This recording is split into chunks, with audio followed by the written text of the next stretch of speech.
May 4, 1944, 11:09 a.m. 150 miles off the coast of French West Africa. Captain Lieutenant Harold Lange stands in the conning tower of U-505, watching depth charges explode in white columns around his submarine. Water crashes over the hull. The deck tilts at 17 degrees. In the control room below, seawater pours through a cracked pressure hull seal at 40 gallons per minute. His engineer screams that they have 8 minutes before the batteries short-circuit and fill the boat with chlorine gas. Lange has two choices: surface and face capture, or die with his crew in the dark Atlantic. Before we continue with Harold Lange's incredible story, we need your help to keep these forgotten heroes alive. If you're already hooked by what you're hearing, hit that like button right now. It tells YouTube to share this with more people who care about real history. Subscribe to this channel so you never miss another story of courage and innovation from World War II. And here's something we love. Drop a comment below and tell us where you're watching from. Your country, your city. We have viewers from Buenos Aires to Berlin, from Manila to Montreal. Are you a veteran? Did your grandfather serve? Do you have a connection to this war? We want to hear from you. Now, back to the Atlantic Ocean, May 4, 1944, where Harold Lange was about to make the hardest decision of his life. The choice takes him 3 seconds. Off talking. Surface. Harold Lange grew up in Flensburg, a shipbuilding town on the Danish border, where every boy knew how to splice rope before he could write his name. His father built fishing trawlers. Harold built model U-boats from scrap metal in their basement, dreaming of the silent service beneath the waves. He was 22 when he joined the Kriegsmarine in 1936. Short for a submariner at 5'7", he compensated with an encyclopedic knowledge of diesel mechanics and an uncanny ability to calculate torpedo solutions in his head. His instructors called him Der Rechner, the calculator. By 1942, he commanded U-505, a Type 9C submarine, 252 feet of steel, 59 men, and enough torpedoes to send 30,000 tons of Allied shipping to the bottom. In his first 8 patrols, he sank 4 merchant vessels and damaged 2 destroyers. But Harold Lange had a secret that would have gotten him court-martialed. He hated killing. After every sinking, he would stand in the conning tower watching lifeboats drift away, counting heads, making sure the merchant sailors had escaped. His executive officer, Oberleutnant Josef Hauser, never questioned it aloud. Hauser was from Hamburg, a former mathematics teacher who'd volunteered for submarine duty to do his part. They'd become friends during the long, silent hours hunting convoys. On March 18, 1944, Hauser died.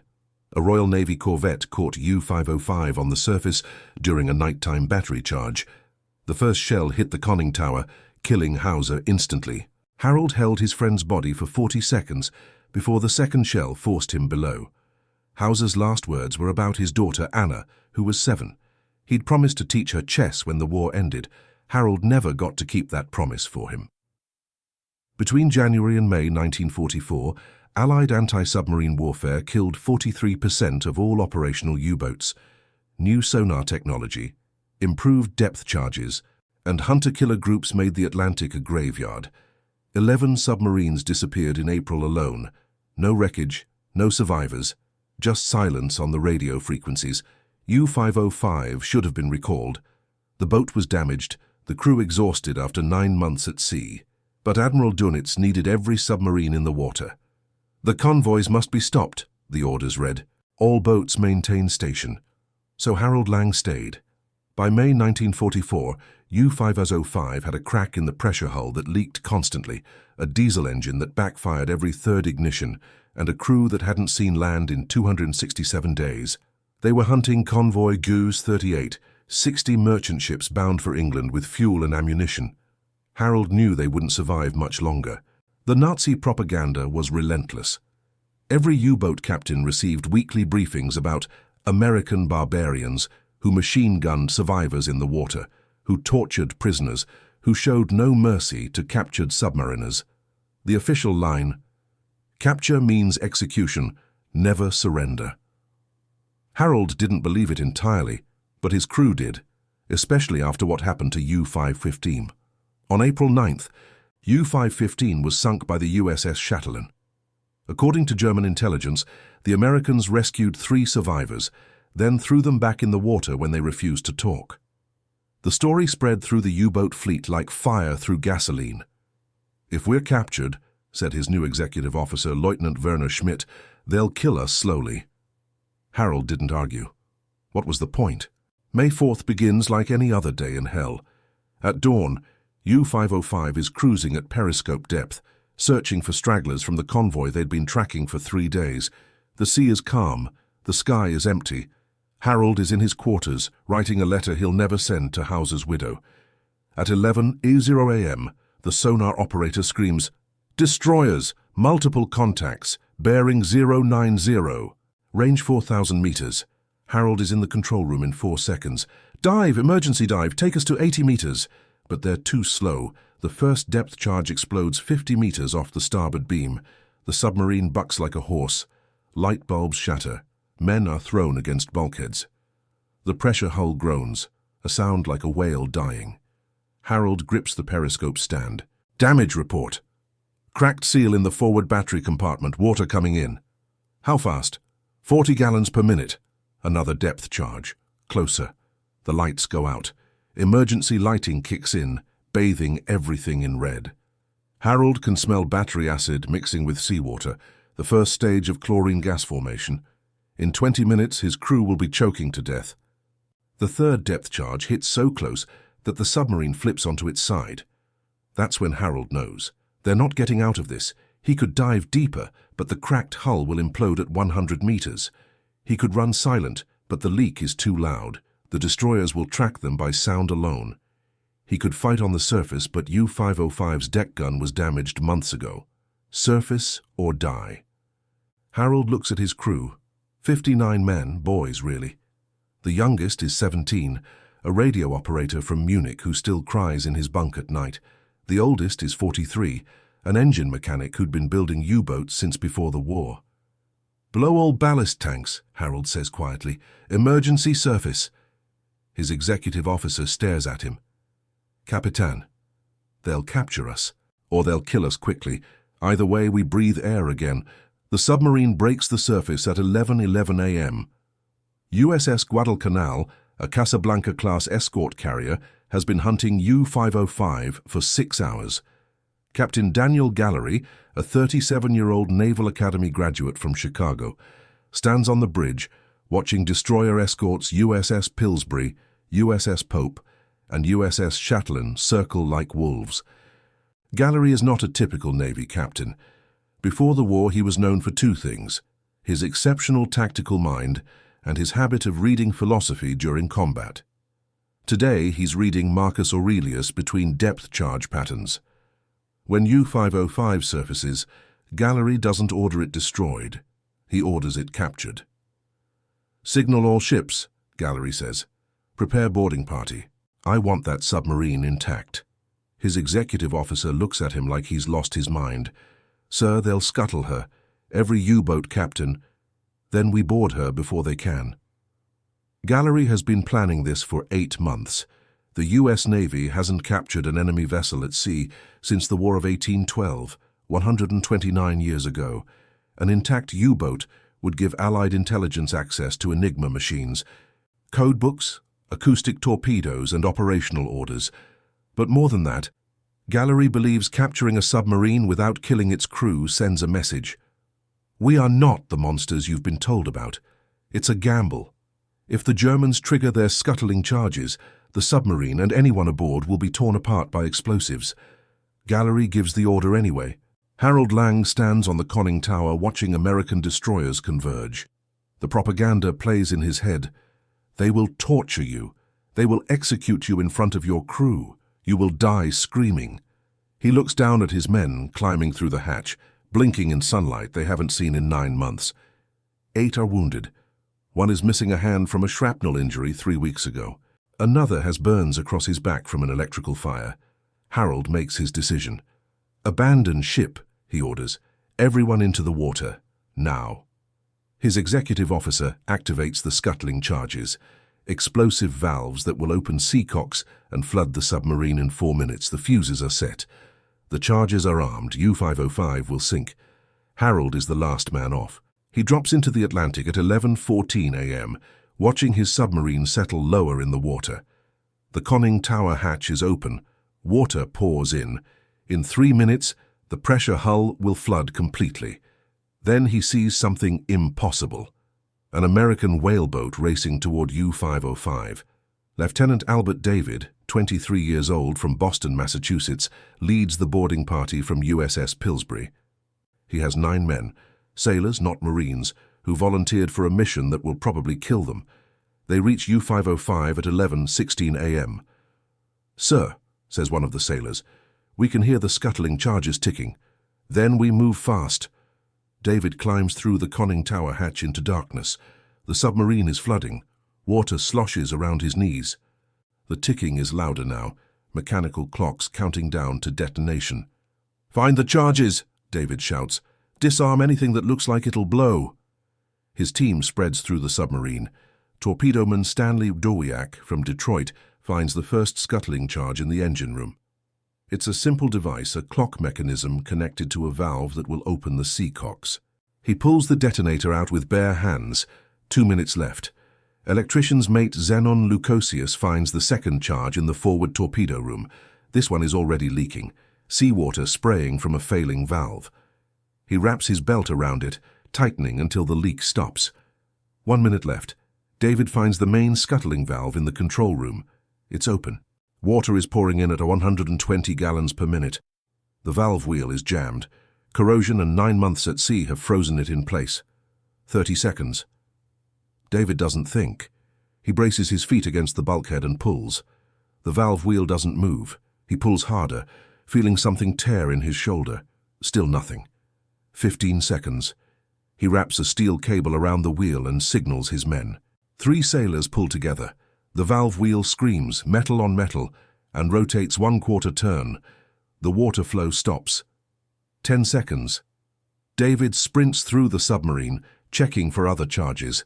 His boots splash through ankle-deep water.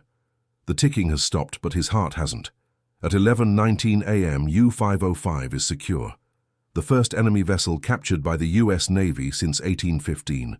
Harold Lang floats in the Atlantic, watching American sailors swarm over his submarine. He expects gunfire. He expects explosions. He expects to see his boat torn apart. Instead, he sees Americans pumping water out. Then, a whaleboat approaches the floating German submariners. Harold's crew huddles together, waiting for the bullets. The youngest sailor, the 17-year-old radio operator, is crying. The mechanic with the missing hand holds it against his chest, trying to stop the bleeding that started again when he hit the water. An American sailor leans over the whaleboat's side. He's holding a rope, not a rifle. "Grab on!" he shouts in broken German. "We'll pull you up!" Harold doesn't move. This is a trick. This has to be a trick. But then the American tosses the rope directly to the wounded mechanic. "You first, you're hurt." They pull the mechanic aboard.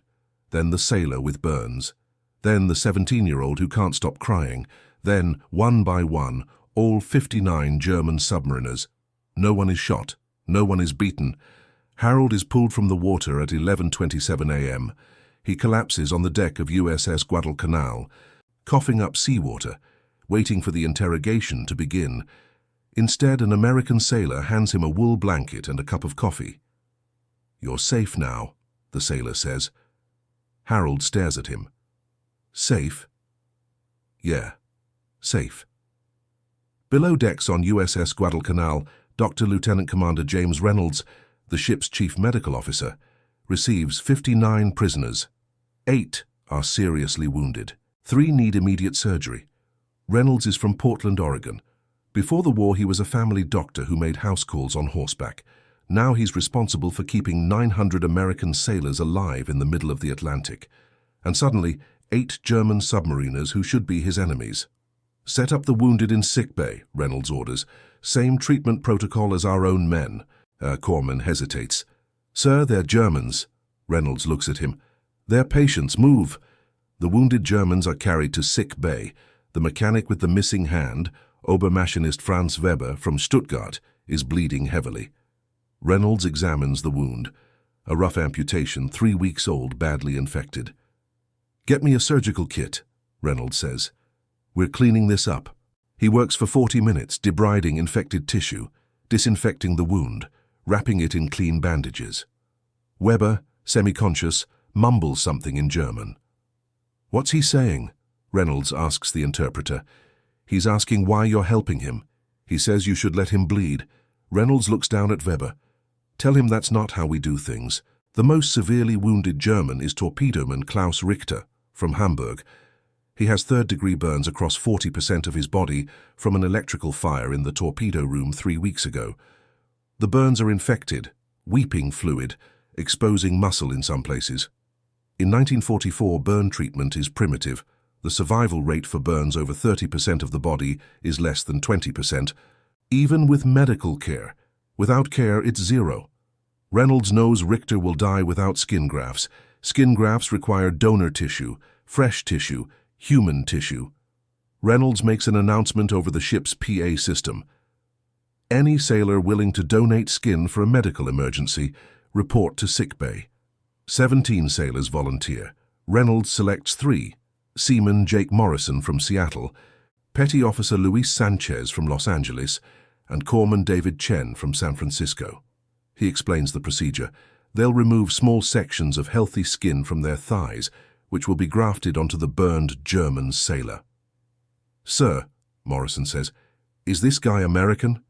"No," Reynolds says. "He's German." Morrison nods. "Doesn't matter. Do it." The surgery takes 4 hours. Reynolds removes 6 square inches of skin from the 3 volunteers and grafts it onto Richter's back and arms. It's delicate work. Too much tension and the grafts will fail, too little and they won't adhere. By 8:00 p.m. on May 4th, Richter is stable. The grafts are holding. 3 American sailors have given parts of themselves to save a German enemy. Captain Daniel Gallery visits the German prisoners on May 5th. They're being held in a secure section of the ship, under guard but not restrained. Gallery brings an interpreter. Harold Lang stands when Gallery enters. He expects interrogation, torture, threats. Gallery extends his hand. "Captain Gallery, USS Guadalcanal. You commanded well under impossible circumstances." Harold doesn't shake. "You captured my boat." "We did, and we saved your men." "Why?" Gallery sits down. "Because we're civilized. That's the difference between us and the people you've been working for." Harold wants to argue. He wants to defend the fatherland, the Führer, the cause. But he's exhausted, and he's seen what the Americans did for his crew. "Your propaganda said you would execute us," Harold says quietly. "Our propaganda says a lot of things. Most of it's horseshit. But here's the truth. Your men are going to be treated according to the Geneva Convention. They'll be fed, housed, and given medical care. At the end of the war, they'll go home." Harold looks at his hands. "One of my men, Weber the mechanic, he lost his hand 3 weeks ago. Your doctor operated on him for hours." "Dr. Reynolds is a good man. He didn't have to do that." Gallery leans forward. "Actually, he did, because that's who we are. And I hope you remember that when this war is over and people ask you what the Americans were like." Harold doesn't respond, but something shifts in his chest, a weight he's been carrying since Hauser died. The 8 wounded Germans recover slowly. Weber's amputation heals cleanly. Richter's grafts take, and after 2 weeks new skin begins growing over the burn sites. The American donors check on him daily, bringing extra rations and magazines. The other German sailors watch this with confusion bordering on disbelief. Everything they've been told about Americans, that they're savages, that they're cruel, that they show no mercy, is demonstrably false. A young German sailor, Matros Heinrich Becker from Berlin, asks Dr. Reynolds through an interpreter, "Why are you doing this?" Reynolds shrugs. "Because I'm a doctor. You're a patient. It's not complicated. But we're enemies. Right now you're just a kid who needs medicine, that's all I see." Becker will remember that conversation for the rest of his life. U-505 arrives at Bermuda on May 19, 1944, towed by USS Guadalcanal. The submarine is intact. Enigma machines, code books, acoustic torpedoes, and operational orders, all captured. Allied intelligence will use this material to decode German communications for the rest of the war. The capture remains classified until 1954. Captain Gallery receives the Legion of Merit. Lieutenant David receives the Navy Cross. Every member of the boarding party receives commendations. Harold Lang and his crew are transferred to POW camps in the United States. They're treated well. Adequate food, clean housing, medical care, and protection under the Geneva Convention. The contrast with what they expected is so stark that several crew members write letters home describing their captivity as better than life in the Kriegsmarine. Harold is sent to Camp Ruston in Louisiana. He works in the camp vegetable garden, teaches mathematics to other prisoners, and writes letters to Hauser's widow telling her about the man he'd been.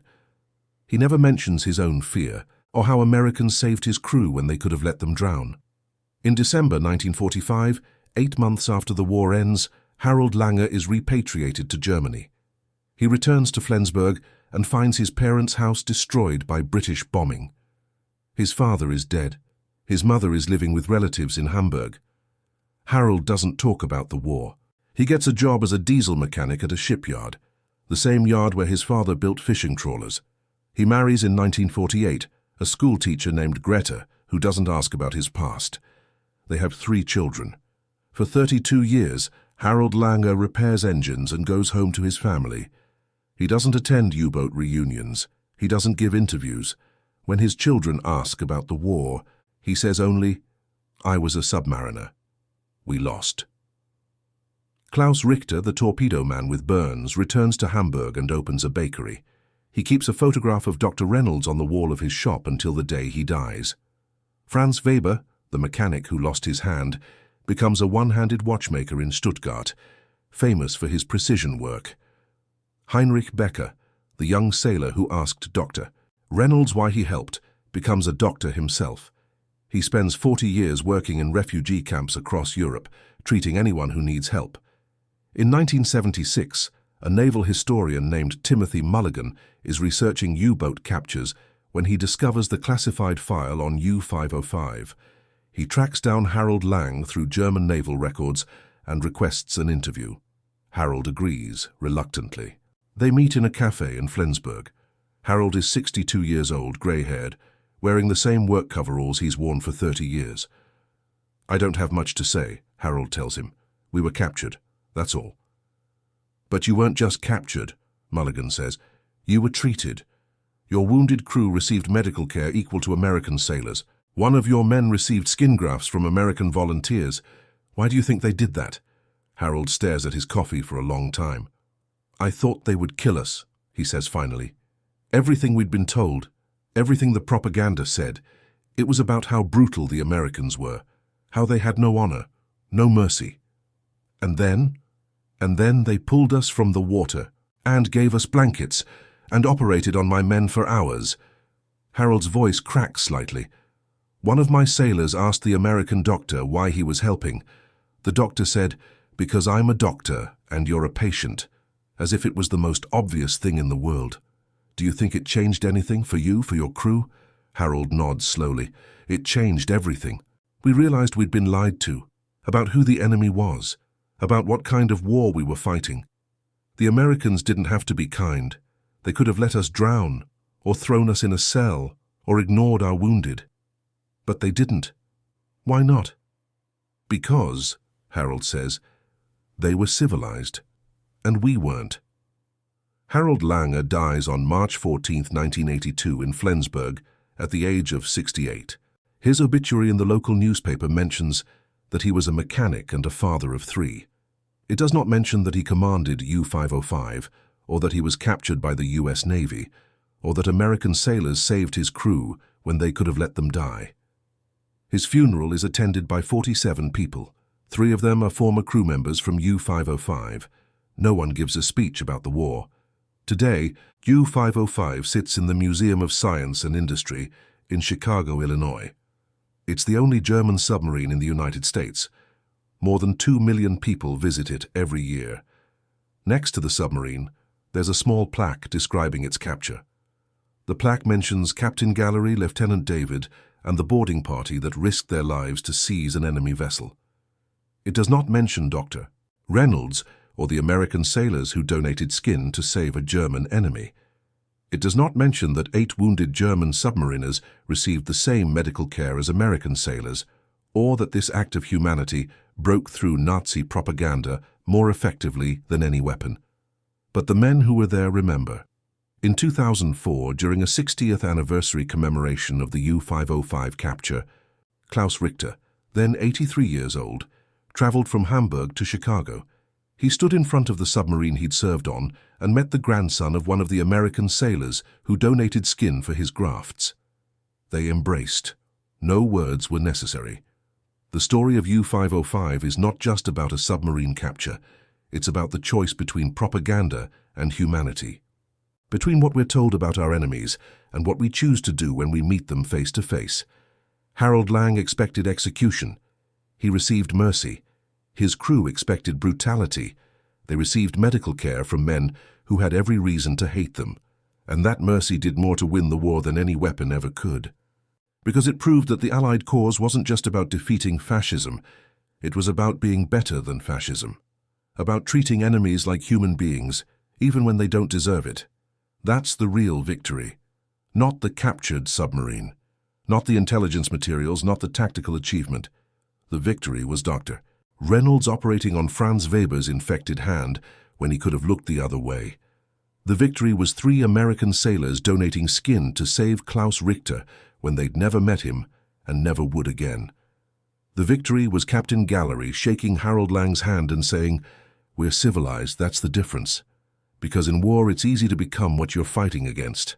It's easy to justify cruelty, to rationalize brutality, to convince yourself that the enemy deserves whatever they get. What's hard, what's truly difficult, is to remain human, to show mercy when you don't have to save a life when it would be easier to take it." That's what the crew of USS Guadalcanal did on May 4, 1944. They captured a submarine, and they kept their humanity. If this story moved you, hit that like button right now.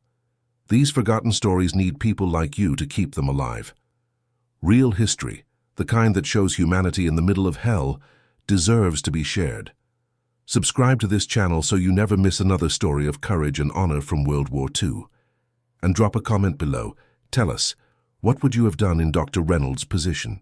Would you have operated on enemy soldiers when your own men needed care? Have you ever had to choose between following orders and doing what's right? We read every comment. Your thoughts matter. Thank you for watching. Thank you for caring about these stories. Thank you for keeping the memory of these men alive, both American and German, who showed us that even in the worst war in human history, humanity can survive. Never forget U-505. Never forget the men who captured it. And never forget the men who showed mercy when they didn't have to. That's real victory. See you in the next story.